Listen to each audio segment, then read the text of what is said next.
Olá, estamos aqui reunidas para a 12ª conversa virtual. Heloísa Freitas, Denise Argemi e Cláudia Sobreiro.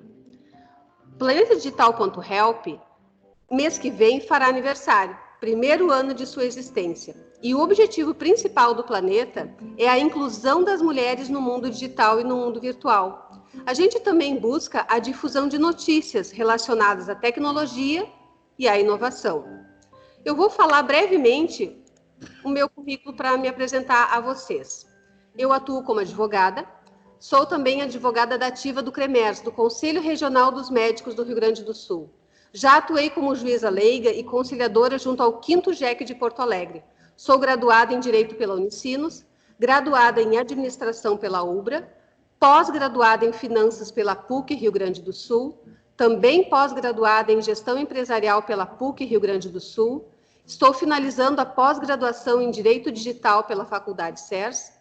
Trabalhei por mais de 15 anos em empresas de grande porte nas áreas de varejo, siderurgia, bancário, telecomunicações e agronegócios, atuando em diversas áreas, como comercial, financeiro, tesouraria e suas inter-relações, procurando sempre estruturar processos de gestão e metodologias da qualidade total, sempre atendendo às normas vigentes.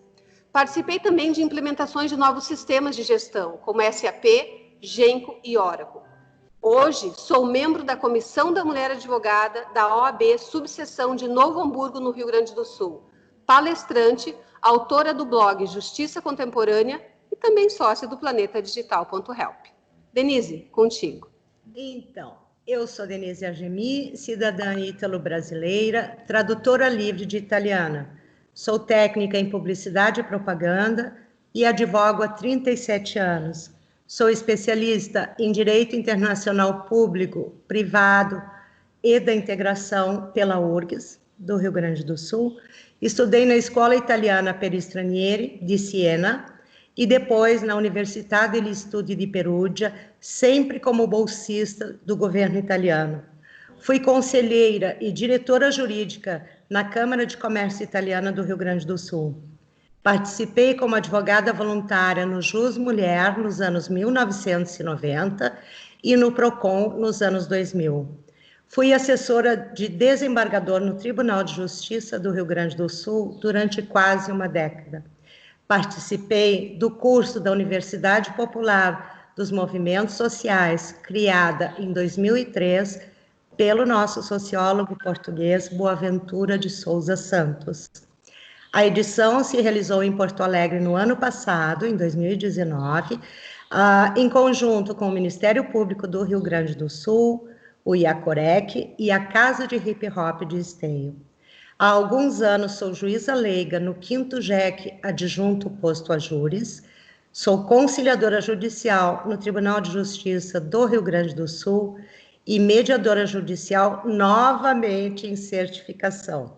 Na OAB, integro a Comissão Especial de Relações Internacionais e Mercosul, a Comissão Especial de Igualdade Racial e a Comissão de Direitos Humanos. E com muito prazer também a Comissão da Mulher Advogada do Rio Grande do Sul. E, claro, sou sócia do Planetadigital.help. Bom, agora, vamos apresentar Cláudia Sobreiro. Cláudia é graduada em Direito pela URGS há mais de 3 décadas e atua na área empresarial. Ela é pós-graduada em Direito de Contratos e Responsabilidade Civil na Unicinos, em Porto Alegre. Integrou o Tribunal de Ética e Disciplina da OAB Rio Grande do Sul de 2007 a 2018. Na gestão 2016-2018, integrou as comissões de acesso à justiça e da mulher advogada da OAB Rio Grande do Sul. Atualmente, na gestão 2019-2021 da OAB Rio Grande do Sul, é conselheira estadual da OAB-RS, integrando a 2ª Câmara Recursal e presidindo a Comissão da Mulher Advogada. Membro consultiva da Comissão Nacional da Mulher Advogada do Conselho Federal da OAB. Integrante do Fórum Permanente de Prevenção e Combate à Violência Doméstica contra a Mulher do Tribunal de Justiça do Rio Grande do Sul. Coordenadora do Observatório de Candidaturas Femininas no Rio Grande do Sul. Cláudia Sobreiro é a nossa convidada como disse, da 12ª conversa virtual. Ao nosso foco, perspectiva histórica da SEMA-CMA da OAB Rio Grande do Sul. Com vocês, meninas. Cláudia, então, um grande prazer te ter aqui conosco, a doutora Cláudia, esse currículo maravilhoso que a Heloísa acabou de ler. Gostaria, por favor, que tu nos falasse a respeito dessa gestão que iniciou no ano passado e termina em 2021. Na parte final, a Elo vai conduzir, então, para que nós falemos da pessoa da Cláudia, da mulher Cláudia. Perfeito, Denise, Heloísa, é um prazer estar com vocês aqui. Tenho assistido uma série de gravações dos programas que vocês têm feito e é muito, muito importante, né, trazer à tona não apenas a história da CMA, mas, enfim, o fortalecimento das mulheres de forma geral, especialmente agora na era digital, que só vem aumentando agora, depois dessa nossa pandemia. Eu acredito que nós tenhamos uma vida totalmente diferente, e o que veio agora como meio, né, de trabalho e de conexão, acho que veio para ficar. Acho que não vai nos deixar assim tão cedo. Então, eu acho que o trabalho de vocês não poderia ser em hora mais oportuna. Cláudia, nós entrevistamos a última presidenta da CMA. Como é que foi para ti começar esse trabalho maravilhoso na CMA? Fala um pouco sobre o teu trabalho, as tuas coordenações, enfim, nos fala mais da CMA. Sabe que eu cheguei na CMA com um trabalho assim, como é que vou te dizer, foi uma coisa meio repentina, porque eu fazia nessa época um trabalho junto ao Rotary, então sempre ajudei muito, assim, mais em abrigos de crianças, então sempre foi mais essa minha área de um trabalho um pouco mais social daquele que a gente tem tempo, né? Então, sempre as crianças nesses abrigos sempre me chamam muito a atenção, porque ficam muito sozinhos e têm uma série de necessidades, né? Então, meu trabalho sempre foi muito voltado num desses abrigos. Nós estávamos, a Beatriz lançou na comissão, não na comissão, minto, eu não estava na comissão nessa época, ela lançou no site que ela tem de Rede Mulheres Mais Felizes, uma proposta de um programa de 1 ano de aniversário da rede, e que se fizesse, então, sugestões daquilo que nós tínhamos de trabalho. E eu sugeri, na época, liguei para ela, claro, conhecia da ordem, enfim, né, eu há muito tempo lá, eu liguei para ela para mostrar uma iniciativa da Casa das Rotarianas, né, porque a época em que surgiu o Rotary no mundo e no Brasil, sempre me preocupou muito esse rótulo, porque porque ela se chama oficialmente, a entidade, Casa das Esposas dos Rotarianos. E isso me incomodava bastante, né? Até porque, quando ela foi criada, as mulheres não tinham acesso. Então, fizeram esse trabalho social, né, em paralelo, enquanto os homens tinham, então, as reuniões do Rotary. Bom, com a graça de Deus, isso já há muitíssimos anos nos Estados Unidos, teve até uma ação judicial em que as mulheres exigiam o direito de estar no Rotary. Então, isso aqui também já há muitos anos, mas o nome da entidade ficou este. E nessa entidade elas têm diversos trabalhos, né? E eu sugeri a Beatriz, quem sabe a gente divulga o trabalho dessa entidade. Elas fazem anualmente um baile de 15 anos para meninas carentes de diversas comunidades de Porto Alegre. Elas vestem, elas têm as roupas, elas providenciam salão de beleza, e elas têm também um outro evento, que é um casamento coletivo. Então, esse trabalho coletivo dessas mulheres que, não tendo uma formação técnica específica, a maioria delas, né, donas de casa na época, e tem uma administração dessa casa fabulosa. A casa funciona há quase 50 anos, né, sem gestão, sem ajuda, sem capital externo, sem nada. Então, era um trabalho digno de mostrar. E quando falei isso com a Beatriz, ela disse, não, mas espera aí, então tu vem trabalhar comigo, vamos fazer já uma promoção, enfim. E aí foi aí que surgiu o primeiro brechó solidário da CMA, que foi a minha primeira coordenação dentro da CMA.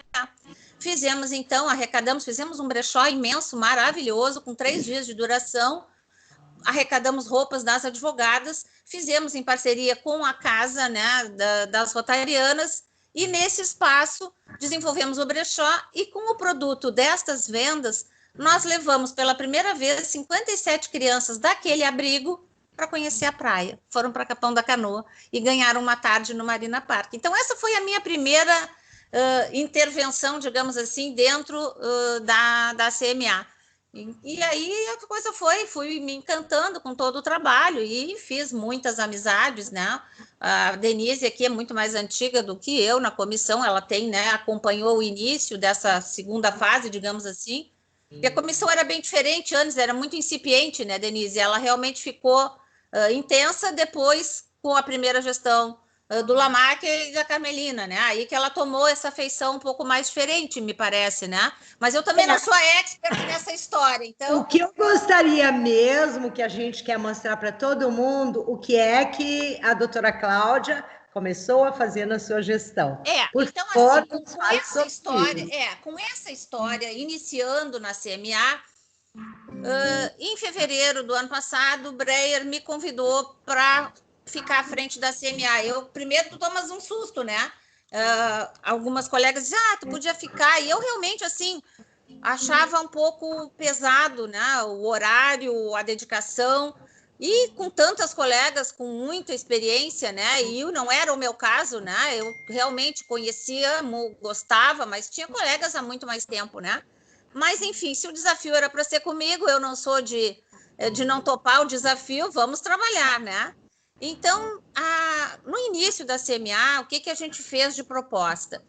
A minha primeira ideia era intensificar um pouco mais o trabalho técnico-científico das advogadas. Então, nós separamos, né? Daí convidei a Luciana Torres, a Luciana Teixeira, que é a minha vice-presidente, a Luceline, e todo o grupo que trabalha conosco. Fizemos, então, a minha primeira ideia era incentivar a produção científica. Então, dentre os GTs, os grupos de trabalho que nós criamos na comissão, o de produção científica sempre teve, então, essa destinação de preparar, né, mulheres para fazer um pouco mais as suas publicações, acadêmicas ou não, né? Mesmo com o perfil de publicação acadêmica, profissionalmente isso é muito importante, mesmo quem não vá atuar como professora, né? Enfim, então aí se fez então o lançamento do primeiro e-book, se trabalhou isso no segundo semestre do ano passado, lançamos ele agora no dia 2 de março, abrimos o mês da mulher na ordem, né? Aliás, acho que foi um dos últimos, acho que foi o último grande evento do Cubo antes desse fechamento, né? Porque foi um Cubo lotado naquela noite, né? Foi muito lindo, e trazendo ali mulheres para uma visibilidade técnica, né? Então, essa era a finalidade. Então, a ideia do livro era não limitar em direito das mulheres, né? Então, o tema era livre de escolha, né, da atividade ou do gosto de cada advogada.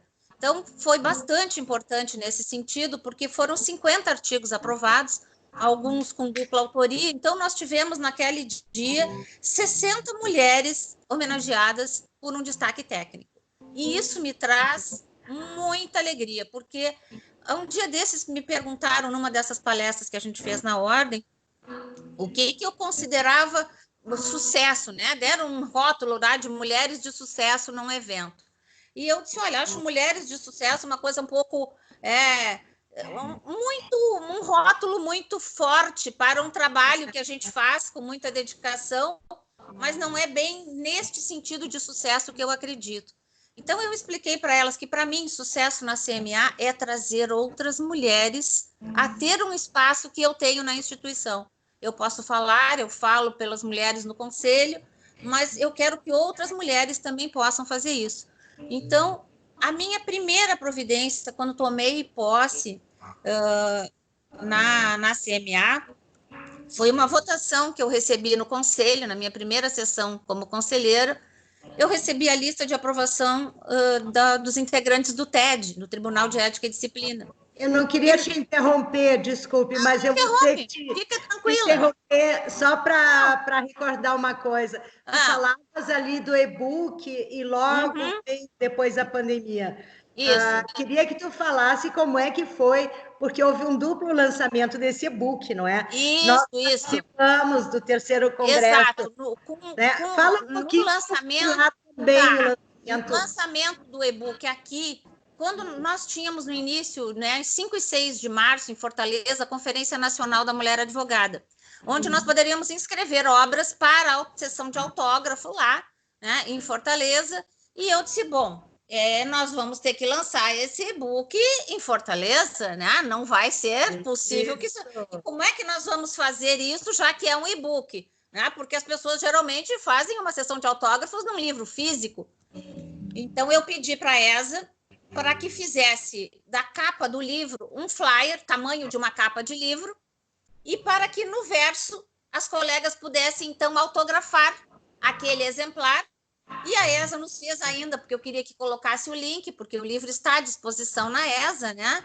E a ESA nos presenteou com a primeira obra da ESA com QR Code. Então, pega o formulário com o QR Code na frente do celular e ali está o e-book da CMA, hoje transitando em todo o Brasil. Então, e naquela ocasião... Fez um sucesso danado na conferência, né, Denise? Foi excelente. 2.000 mulheres, né, Cláudia? É bom frisar. 2.000 mulheres naquele evento. E então... como nós temos um grupo de presidentes das CMAs de todas as seccionais muito ativo e nos comunicamos muito, elas espalharam esse e-book em todas as subseções do Brasil. Então, hoje, as advogadas gaúchas estão um pouquinho em cada lado do Brasil em função desse e-book. Então, isso para mim é o sucesso, é trazer as mulheres a um reconhecimento que não se tinha tanto na área técnica. E por isso a minha ideia de não limitar a direito das mulheres, senão só as mulheres vão ler o livro. E aí aqui... não ser... Eu gostaria de interromper de novo, desculpe, né? Porque a gente, advogada é isso, né? A gente começa a falar e se empolga. Né? Eu só queria frisar uma coisa, e se eu estiver errada, tu me corrige, por favor. Nos corrige, né? O que nós, mulheres, queremos, dentro e fora da ordem, não é confete, nós não queremos perfumaria. Nós queremos realização e o reconhecimento da nossa competência e excelência técnica dentro da nossa profissão. E nesse sentido, então, eu gostaria que tu voltasse ao que tu estavas dizendo antes, e eu te interrompi, com relação ao Tribunal de Ética e o feito, então, que tu já conseguiste de saída já na nossa CMA. O que aconteceu lá? Quando eu recebi a primeira votação que eu tinha para fazer no Conselho, 22 de fevereiro de 19, não vou esquecer a data, eu recebi aquela lista com 33 nomes de colegas homens e 11 mulheres. E aí eu não pude, eu disse, não é possível. E tenho, né, amizade com o nosso presidente do TED e com o presidente Breve também, e fui conversar com o presidente do TED e conversei com ele. Eu disse, doutor César, eu não posso. Cláudia, me indica mais pessoas, então, eu estou disposto, eu tenho mais vagas. Bom, então o que eu fiz? Eu fiz um requerimento baseado em todo o histórico da mulher na instituição e explicando, né, basicamente com o que eu tinha apresentado no projeto do início da gestão, dizendo o quanto nós estávamos mal representadas, sendo que já éramos praticamente metade da instituição, já somos hoje praticamente metade de advogadas, né? Sim. Então, com base nisso, eu dei o perfil do que nós tínhamos das advogadas da CMA e na sessão seguinte, para minha felicidade, tivemos a escolha de um dos nomes, né, das nossas advogadas, que é a doutora Alba Elizabeth, a nossa querida Beth, e fizemos a festa, né? Era a nossa representante da CMA no TED. Para minha grata surpresa, na sessão seguinte, tivemos mais 7 mulheres da CMA indicadas. Então, hoje, nós temos 8 mulheres da CMA que integram o Tribunal de Ética e Disciplina da OAB, por indicação da CMA. 8? Então, 8. Então, isso para mim foi realmente assim fundamental, porque eu vindo do Tribunal de Ética, que foi a minha história na instituição, eu sei como o trabalho é gratificante, sei como é importante, sei como é de muita responsabilidade, porque julgar colegas não é uma situação fácil, às vezes é uma situação muito pesada, né? Mas, de qualquer forma, alguém tem que fazer, né? Tem que ser feito. Então, nós estamos, né? E o fato de julgar colegas também não é só julgar colegas, é também não deixar que colegas sofram alguma injustiça, porque às vezes acontece de reclamações muito infundadas, né? Então, isso a gente precisa deixar bem claro, né? Então, esse trabalho me deu muita gratificação e para toda a CMA, porque todo mundo comemorou muito isso, né, Denise? As 8 mulheres da CMA no TED. Com certeza, foi uma conquista. Eu de vez em quando, eu vou te dar uma puxadinha para... Vai perguntando o que tu quiseres. Então, eu queria te perguntar uma coisa e nos corrige se estivermos errados. Esta gestão atual, né, existe realmente essa abertura para que as mulheres realmente comecem a ocupar seus espaços dentro da OAB? Nós vemos na presidência, me parece, uma sinalização clara nesse sentido de inclusão das mulheres, dos negros, enfim, das nossas minorias.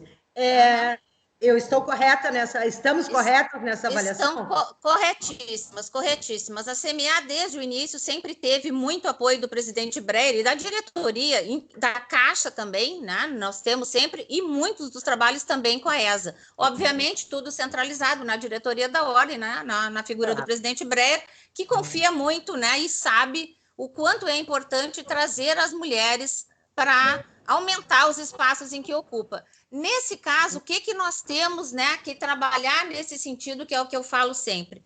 Nós temos um Plano Nacional de Valorização da Mulher Advogada, que foi, aqui no Rio Grande do Sul, também adotado, né, foi pedido do Conselho Federal que adotássemos aqui também. Neste plano, nós temos, então, ali todo um incremento que deve se desenvolver dentro da instituição para que as mulheres ocupem mais espaços. Na última eleição, a gente já tem uma ocupação maior nas subseções, já se observa um número maior de mulheres nos conselhos, não ainda na presidência das subseções. Tá? Então, esse é um fator que a gente quer equilibrar melhor. Porque nós temos algumas, né? Nós temos 106 subseções no estado e 30 são presididas por mulheres. Bom, já é um começo, não é o que nós queremos 50%, mas já é um começo, exato, né? Então, assim, nós temos 30 subseções hoje, nós temos eleição ano que vem, então o ideal seria ficarmos ali na proximidade de 53 subseções, que representa, então, a metade da advocacia, que é o que nós representamos hoje. Então, a ideia é que as mulheres, né, tenham também disposição, porque os espaços estão ali. E o que a gente sustenta muito na comissão, Denise? Eu sou nesse sentido, assim, eu sou muito insistente nisso, porque nós temos um número de mulheres profissionais de excelência impressionante.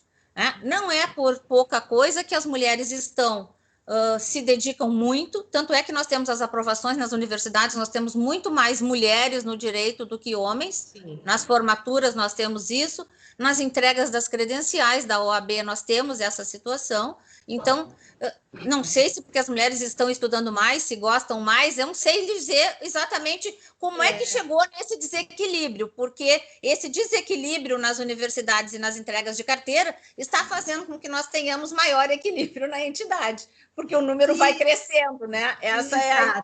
E neste tópico, eu quero te observar o seguinte, que é claro que tu sabes. Eu estava olhando o nosso grupo de WhatsApp o outro dia, nós somos ali 223 mulheres, só no grupo da regional.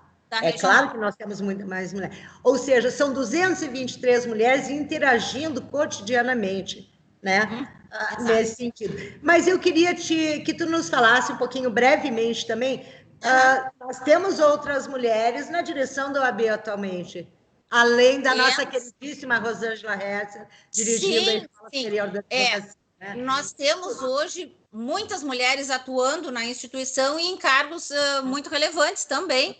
Nós temos, por exemplo, na Caixa, nós temos a vice-presidente, Mariana, nós temos a secretária adjunta e nós temos também a secretária. Nós temos a doutora Claridê, temos a doutora Neuza Molina.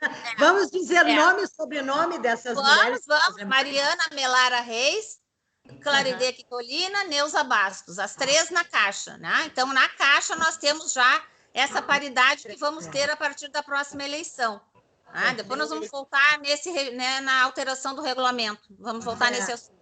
Então, nós temos as 3 na Caixa e na direção, na presidência, o doutor Alfonsinho, e tesouraria, nós temos o doutor Gustavo Jurgen. Na ordem, nós temos o Breyer, o vice, o doutor Jorge Fara, a secretária-geral, a doutora Regina Endler Guimarães, a secretária adjunta Fabiana Bart e o nosso tesoureiro André Sontag. Né? Okay. Na ESA, nós temos a Rosângela e muitas diretorias, né, de ensino, são muitas mulheres, e mais os colegas que também fazem um grande trabalho, o Darcy, o Ricardo Hermani, o Alexandre, enfim, é um trabalho realmente coletivo. Mas não, muito bacana. Com certeza. O trabalho da ordem não temos nada contra. Mas eu gostaria que divulgássemos um pouco o nome dessas mulheres que tu já falaste. Me recordo que é titular, é presidenta de uma comissão muito importante também, da CEDAP. Sim, agora eu vou te passar as outras mulheres que também estão atuando muito nesse sentido. Isso. Na CEDAP nós temos a Karina Contiero, que é a primeira mulher... O que é CEDAP, Cláudia? Comissão de Defesa e Assistência das Prerrogativas. Tá? Então, essa comissão ela é mais ou menos considerada o coração da advocacia. Tá? É através dessa comissão que os advogados podem exercer a profissão com segurança, porque a CEDAP está sempre com um plantão, tanto que ela é uma comissão diferente das demais, porque ela tem estrutura física dentro da ordem independente. Com procurador próprio, inclusive. Procuradores próprios, funcionários administrativos próprios, porque o trabalho da CEDAP é muito intenso, e ele funciona com plantão, funciona 24 horas. Então, é um trabalho bem intenso na CEDAP. E é um trabalho muito importante para toda a advocacia, não é? Para toda a advocacia. Nós temos, e nessa fase de pandemia, tem sido muito utilizada, tem sido demandada a CEDAP como nunca, mais ou menos como a CMA, que o trabalho simplesmente teve um aumento exponencial, não foi nem se multiplicou. Sim. Eu própria, tu sabes que tive uma situação há uns 2 meses atrás. Procurei a nossa comissão, procurei a presidenta, a doutora Karina. E, olha, foi um trabalho, assim, exemplar, com uma rapidez, célere, profissional, que realmente foi muito efetivo. Minha prerrogativa. E muito efetivo. Exatamente. Isso é importante que se diga. Mas vamos a Karina, quando assumiu, eu acho que esse é um ponto importante de nós destacarmos aqui nesse trabalho de tantas mulheres, né? Em 85 anos de OAB, é a primeira mulher a presidir a CEDAP.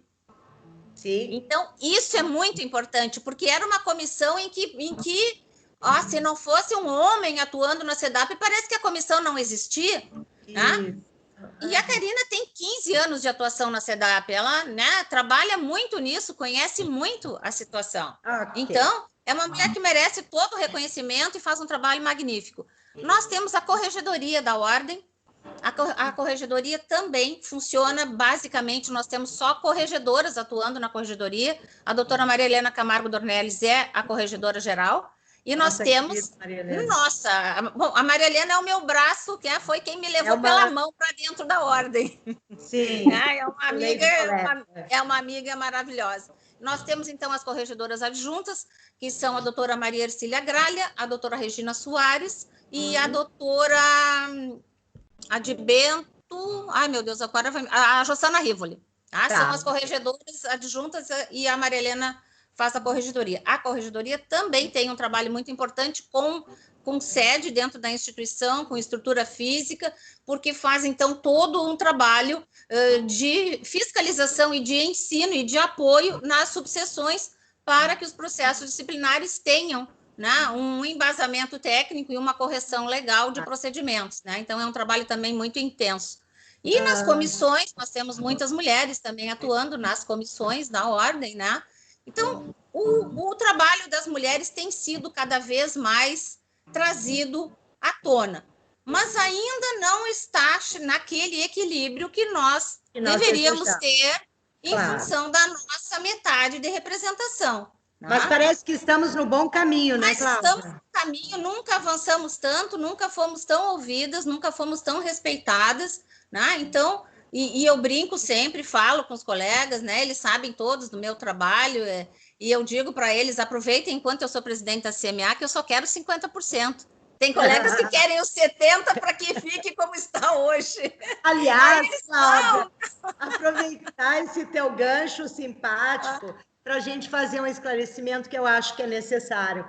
Muitos colegas que vêm a nós, algumas de nós que são feministas, porque nem todas são, é bom que isso fique claro também, o que nós desejamos, na verdade, não é suplantar os colegas homens, não é superá-los, nós queremos apenas 50% nos cargos dentro da OAB, de gestão, de administração, de controle, de corregedoria. Ou seja, nós queremos caminhar juntos. Exatamente o que a gente fala, inclusive sempre quando a gente convida, porque nós temos alguns colegas conosco na comissão e alguns que dão apoio fora da comissão, né? Que entraram, por exemplo, alguns conselheiros que fizeram o nosso vídeo. Nós temos apoio para o trabalho, né? Claro que nem todas as pessoas têm condições de fazer todo um acompanhamento da Comissão da Mulher, porque nós temos atuação em muitos lados, né? Claro. É difícil acompanhar. Mas esse apoio nós temos, e eu sempre falo, é bem importante isso, que o nosso trabalho precisa ser em união de homens e mulheres advogados. Porque senão não existe nada que vá se construir sozinho. Os homens não vão conseguir construir sozinhos e nem as mulheres, porque nós precisamos desse equilíbrio e dessa parceria. Exato. É o equilíbrio que vai nos dar mais realizações dentro da ordem, inclusive para que nós, mulheres, possamos contribuir com o nosso trabalho, justamente, e nosso esforço. E relembrando uma outra coisa, qualquer cargo dentro da OAB é voluntário e gratuito. Todos. Ou seja, ninguém está ganhando dinheiro dentro da OAB. Nem o presidente no Conselho Federal, os cargos em toda a OAB do Brasil são voluntários. É bom que isso também seja esclarecido, né? É bom que as pessoas que não são, né, da área tenham realmente essa ideia, entender o porquê do nosso trabalho, né? Cláudia, eu temo um pouco porque o nosso tempo está quase concluído. Eu queria, por favor, faz parte, vamos ter outras oportunidades, vamos convidar a presidente da CMA, sem dúvida, mas nós queríamos que tu fizesse alguma conclusão que tu gostaria de colocar com relação à tua gestão atual, e aí depois a Elô, então, vai conduzir para nós conhecermos melhor a colega, a mãe. Perfeito. Em termos da gestão da CMA, o que nós temos de projeto, que nós apresentamos ainda no ano passado, é um fortalecimento que nós queremos fazer ainda, formações nesse ano e no ano que vem, com relação aos processos disciplinares, toda a nossa legislação institucional e a gestão de subseções. Porque nós precisamos preparar as colegas para que elas possam, no interior, ter interesse em se apresentar para presidir as subseções, elas precisam conhecer toda essa nossa estrutura legislativa, até porque os processos disciplinares têm toda a instrução na subseção, ele só vem até de para julgamento. Claro. Então, esse conhecimento é muito importante para poder efetuar esse trabalho. Então, essa é uma das minhas metas, né? Para que as colegas possam, então, oferecer o seu nome no ano que vem, para que nós tenhamos, né, mais mulheres nas subseções. Tá. E outro foco importante do trabalho, na verdade, nós estamos com 3 focos paralelos e importantes, né? Diversas ações, mas 3 focos principais. O outro seria a inserção de mulheres na política, que nós estamos num ano eleitoral muito importante. Isso. Né? Nós precisamos mexer muito nessa representação, porque se na OAB nós queremos mais, mas nós já temos na ordem, nós já estamos ali com quase, em alguns setores, quase 40%, em algumas subseções bem mais do que isso, né? Mas no legislativo, nos espaços do executivo, a nossa participação ainda é mínima. Tá? Então, a gente utiliza como critério o da Câmara Federal, que nós temos hoje 15% e tínhamos 10% na legislatura anterior, e isso não pode continuar. Nós temos 52% do eleitorado brasileiro feminino. Então, nós não podemos estar representados por 15% de mulheres, porque senão nós vamos seguir com as nossas pautas sendo votadas por homens que não entendem as nossas necessidades. Então, essa é uma distorção da realidade brasileira e que precisa ser corrigida. Tá? Tanto então, que eu hoje ainda observava que nós temos hoje tantos movimentos por mais mulheres na política, que mesmo nesse período de pandemia, eu tenho visto um cenário mais positivo do que nós tínhamos na eleição anterior. Porque hoje nós temos, inclusive, apoios institucionais. O TSE agora está fazendo áudios e tem um programa de inserção de mulheres muito completo e que não existia.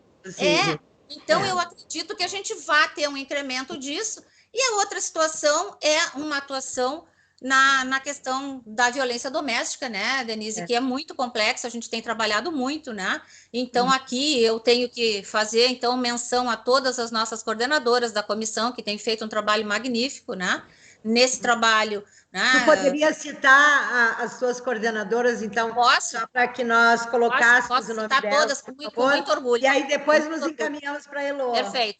Na comissão da violência contra a mulher, nós temos uma jovem e advogada muito capacitada na área, Camila Feoli Leal. Nós temos na área de política a Maricê Dalforno, que também conhece muito do assunto. Nós temos na área, no OAB Vai Escola, Joyce Radaz. Nós temos no Mais Mulheres na Ordem, nós temos a Áudria, nós temos na Ações Solidárias, nós temos a Kátia Stirmer, nós temos na ouvidoria da CMA, a Daniela Matos, nós temos na GT Mulheres Visíveis a Maximília de Paula, que também estão fazendo um trabalho muito bacana. Nós temos o GT de Produção Científica, que está sendo comandado pela Fábio Ribeiro, né? E fora isso, nós temos as assessoras, né? Procurando sempre colocar alguém que possa também do interior a crescer nesse trabalho, mas está me faltando algumas. Quantas eu falei, Denise?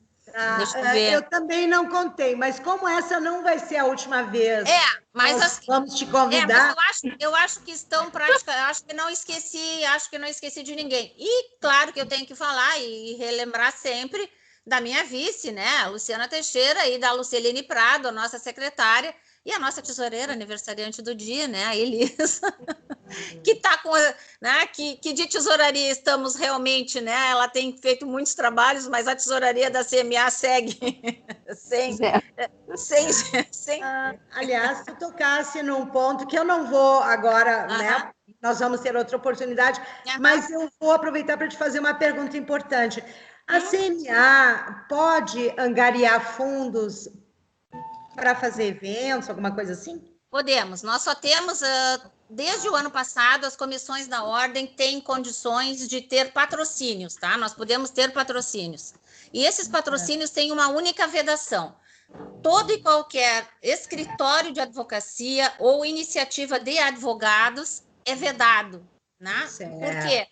Isso pode implicar num poder econômico, numa captação de clientela, que é vedado pelo nosso código. Então, assim, para evitar quaisquer problemas, todo e qualquer escritório de advocacia ou atividade de advogados não são permitidas as parcerias com nesses critérios. Tá? Então, nós podemos ter parceria com, enfim, restaurante, livraria, loja, enfim, academia.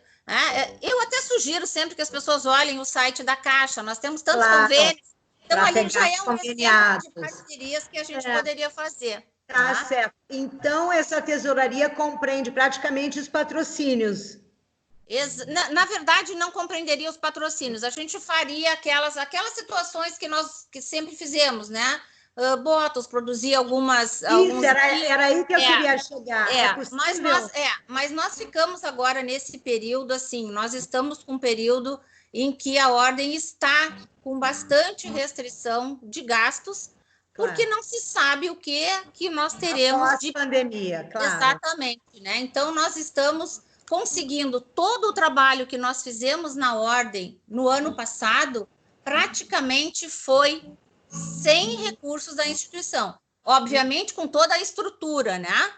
Sem a estrutura da ordem, nós não podemos trabalhar. Mas eu digo assim, ó, sem uma arrecadação para uma campanha específica, nós conseguimos fazer o trabalho com quase zero de gasto. Fizemos alguns panfletos, eu também tenho algumas coisas da minha gráfica, que eu ganho bonificação, então mandei fazer coisas com a minha bonificação, sem custo para a instituição também.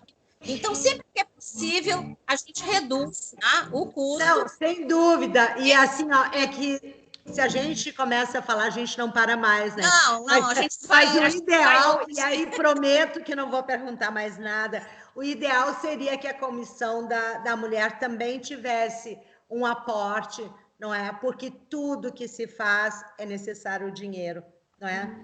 Mas a gente vai apresentando uns projetos e se for necessário alguma coisa, que não, por exemplo, nós tivemos ano passado na conferência estadual, nós tivemos aporte de dinheiro importante para poder realizar a conferência, enfim, porque ela tem toda uma estrutura no cubo de todos os funcionários, de toda a gravação, enfim, e as pessoas que vieram de outros estados. Bilhetes aéreos, é exatamente, isso? A ordem pagou as passagens, a hospedagem aqui, a acomodação, enfim, as refeições. A ordem nos permitiu trazer as painelistas que foram sensacionais, com apoio da instituição, e ainda hotel para as nossas presidentes do interior, que tenham distância de mais de 140 quilômetros, né? Agora, esse ano realmente a situação, né? Estamos num outro panorama agora. É um outro momento, não é? Outro momento. Nós vamos aprender. Vamos aprendendo a trabalhar. Nova normalidade, né? Exatamente, exatamente. Tá? Vou te encaminhar, então, para a Elô. Muito obrigada. Ótimo conversar contigo, Denise. Obrigada. Querida. Bom, agora nós chegamos no momento para saber um pouquinho da Cláudia mulher, da Cláudia mãe.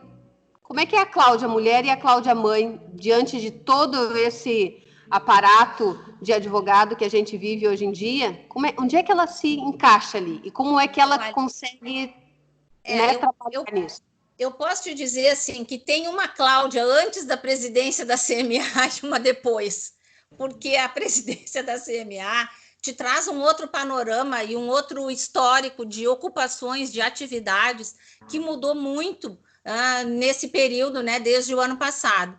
Porque nós temos, mesmo dividindo os compromissos, né, que a gente, né, faz, por exemplo, as entregas de credenciais, vai a Luceline, vai a Lu, vai a Elisa, vão as coordenadoras, a gente vai sempre procurando, né, para que todas também acompanhem, mas tem muitos compromissos, tem muitos eventos e todos os planejamentos, isso tudo tem que passar por mim, porque só pode ir pela presidente para a OAB. Então, tudo tem que ser combinado. Então, eu tenho uma atividade de muito comprometimento dentro da comissão. Então, isso impacta diretamente no quê?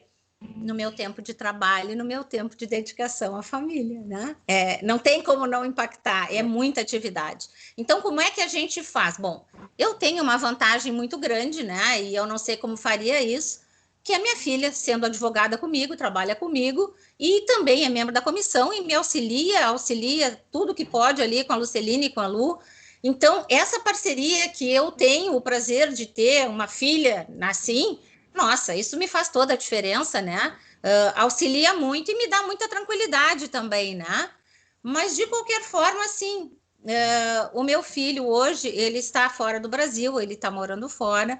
Então, nós temos toda uma situação, assim, de interrompe os horários, né? Ele está com uma diferença de horário muito grande, ele está na Austrália. Então, assim, aquele horário que às vezes eu estou pensando numa coisa ou outra, vamos ligar para ele, vamos fazer não sei o quê. Então, assim, a vida meio que não para aqui na minha casa, sabe? Ela meio que vai se esticando de trabalho, de mãe, de compromisso, principalmente em home office, né? Então, a gente procura dividir na medida do possível. Eu brinco com as gurias, né? O de manhã, né? Me arrumo, venho para a mesa do trabalho aqui no gabinete que eu tenho em casa para poder trabalhar e atender clientes. A gente agora atende muito cliente, assim como nós estamos conversando hoje, né? E eu acho que isso vai continuar por muito tempo. Então, eu procuro fazer essa rotina de trabalho. Bom, aí final da tarde, antes relaxava no final da tarde, agora final da tarde entram as lives, com tantos temas interessantes, com tantos colegas que prestigiam a gente, que a gente tem que prestigiar. Então, meninas, eu, na verdade, separei uma agenda para acompanhar as lives que eu não posso perder, tanto como as profissionais, que me interessam muito, como as que integram, né, toda a nossa instituição.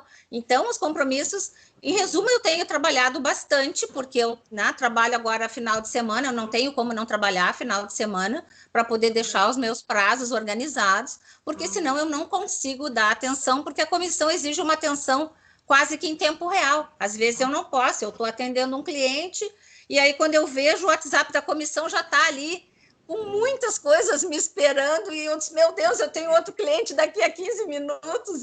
Então, assim, tu vai tentando organizar dentro dessa situação, né?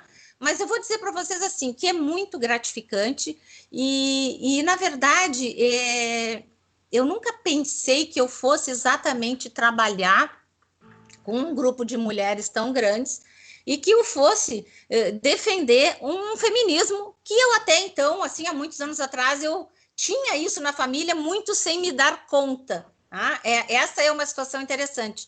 O meu pai era um feminista, e eu brinquei, já disse isso para algumas amigas, foi a única coisa que eu não disse para o meu pai antes dele falecer, é que ele era um feminista. Mas ele teve sempre, ao longo de toda a vida, uma visão muito importante e muito respeito e muito incentivo às mulheres. Para vocês terem uma ideia, a minha avó gerenciava o escritório de advocacia dele e ela faleceu em 72. Então, veja bem, ela fazia isso num tempo em que as mulheres não faziam isso, tá? E ela fazia toda a administração financeira do escritório, atendimento, marcação de clientes, consultas, tudo isso era com ela. Depois, ele insistiu muito com a minha mãe, incentivou muito, a minha mãe era professora, assim que ela terminou, fez normal e começou a dar aula, disse, não, vai fazer vestibular, preciso de mais gente no escritório, então, ela também é advogada. Então, assim, isso tudo foi acontecendo. E comigo, começou mais ou menos na 6ª série. O meu pai tinha um acervo de jurisprudência que na época não era muito comum. Todo mundo assinava, mas não tinha assim esse serviço de fazer as fichas, né, dos acórdãos, exatamente com aquele critério de biblioteca, né? Então faz a remessa para o livro. Então ele tinha uma secretária que fazia só isso. E aí os amigos ligavam para ele e pediam, Nilson, eu preciso de um assunto tal, e eles, né? Como isso cresceu muito no escritório, o espaço também, essa biblioteca passou a ficar em casa. E aí ele me ligava, porque as publicações também, elas tinham índices publicados com muito atraso. Então, ele tinha até um certo ano no escritório, e aí ele me telefonava, olha, preciso de tal assunto, e eu pesquisava o que ele me pedia, né? Era uma questão de olhar um dicionário, era uma questão alfabética, né? Então, eu podia procurar. Mas aí começava a me chamar a atenção alguns assuntos, palavras que eu, né? Uma guria na 6ª série, nunca tinha ouvido falar. Aí ele chegava à noite em casa, eu perguntava isso, perguntava aquilo. Então, o meu interesse pela profissão surgiu muito desse incentivo natural que eu sempre tive em casa e pelo meu pai. Né? Sempre foi assim muito importante, assim como fiz a faculdade, eu logo fui trabalhar no escritório, mas sem as regalias de ser filha do chefe, né? Era estagiária, a maquininha do escritório mais simples era minha, começa, sabe? Bem em todas as etapas, tem que começar fazendo. E ali eu comecei e nunca tive assim uma maior dificuldade de me colocar nos espaços, porque eu fui acostumada a ouvir em casa que eu tinha o espaço. Então, isso foi um fator muito importante. Eu era muito jovenzinha e fazia audiência, eu ia. Né? Então, eu não tinha... Claro, às vezes vem aquelas brincadeirinhas muito sem graça, que a gente realmente não gosta disso até hoje, né? Eu quero que alguém me diga assim, olha, doutora, gostei da sua sustentação, que tese bacana nesse processo, né? Ao passo que não prefiro que não digam, né? Como dizem, que a gente vê hoje, as advogadas estão sofrendo isso, né? Chegam num cartório, ou chegam num outro ambiente. Não, chegou a advogada para alegrar os nossos olhos, né? Esse tipo de coisa já está passado da época, né? Não é mais isso que a gente... já deu, né? Então a gente quer mostrar que o nosso lado profissional é exatamente igual à profissão de um homem, com as nossas diferenças, obviamente, mas com o mesmo respeito, com o mesmo potencial profissional, né? É isso que nós queremos deixar claro. Cláudia, olha só, se o teu pai fosse vivo, nós poderíamos dizer a ele que a América Latina vai ser toda feminista, não é? É verdade, é verdade. É verdade, ele era um homem na frente do tempo dele, né? Ele realmente foi. Então, isso uniu tudo isso que passou a acontecer comigo depois, o ingresso na CMA, e aí então tu vai fazendo. Bom, eu sempre trabalhei dessa forma sem ter me dado conta disso há anos atrás, né? Porque muitas são privilegiadas, mas a maioria das mulheres não são privilegiadas como nós, que vivemos em lares onde se vivia onde de forma... isso foi... Né? Exato, e onde isso foi estimulado e onde isso era reconhecido, né? Nós temos essa dificuldade, infelizmente ainda não é assim, né? Mas a gente é dura na queda, né, Denise? A gente trabalha para ajudar quem não tem essa experiência. de A novo. gente vai. Cláudia, foi um grande prazer te ter conosco. Infelizmente, Verdade. o O nosso prazer tempo foi é todo meu. Foi ótimo estar com vocês. Fico sempre à disposição. Um beijo grande. Continuem incentivando mulheres, que esse é o nosso papel. Tá? Muito Planeta Beijos a obrigada. Digital vocês. agradece. Obrigada. E Até mais. Beijinho. obrigada. Tchau. Boa tarde. Até mais.